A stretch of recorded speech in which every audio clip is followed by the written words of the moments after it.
नमस्कार, मैं रेजल कक्षा 10वीं की छात्रा हूँ और मेरी कहानी का शीर्षक है करुणा की जीत। आज नगर के प्रतिष्ठित सामाजिक संस्थान में अनीता जी को उद्घाटन हेतु आमंत्रण भेजा गया। इस आमंत्रण को उन्होंने सहजता पूर्वक स्वीकारा और वहां जाकर माता लीलावती की तारीफ में कुछ शब्द कहे एवं बरबस अपने अतीत में खो गई। दरअसल अनीता जी ने कोरोना महामारी के काल को अत्यंत दुखद परिस्थितियों से देखा। सहज सरल स्वभाव की, समाज से मिलने जुलने वाली, मेल मिलाप रखने वाली अनीता कोरोना काल में अपने पुत्र के साथ अच्छा भला समय व्यतीत कर रही थी, किंतु ईश्वर के आगे तो सभी असहाय हो जाते हैं। कुछ ऐसा ही अनीता जी के साथ भी घटित हुआ। उन्हें कोरोना काल में खबर मिलती है कि उनकी बेटी निधि, जो कि दिल्ली में रहती है, वह कोरोना की चपेट में आ गई। अपनी बेटी की बीमारी का सुनकर उनसे रहा नहीं गया और उन्होंने कोरोना जैसी महामारी की भी चिंता न कर अपनी बेटी के पास जाने का फैसला किया।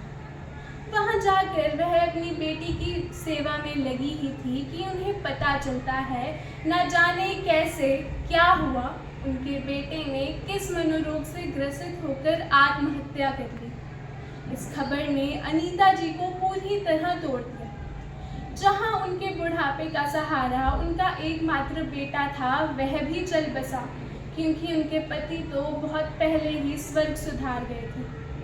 अब वह अपने बेटे की अंतिम क्रियाओं से निवृत्त ही हुई कि उनकी बेटी भी कोरोना की चपेट में आने के कारण बच ना सकी। जहां पति, पत्नी और बच्चों का खुशहाल परिवार था, वहां अब मातम पसर गया।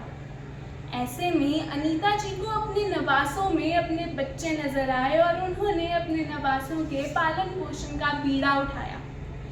इतना ही नहीं, उन्होंने अपनी सारी धन संपत्ति से एक अनाथालय खोला और उसका नाम अनाथालय न रखकर करुणालय रखा। यह करुणालय असंख्य बच्चों का निवास है जो कि कोरोना काल में अनाथ हो गए थे।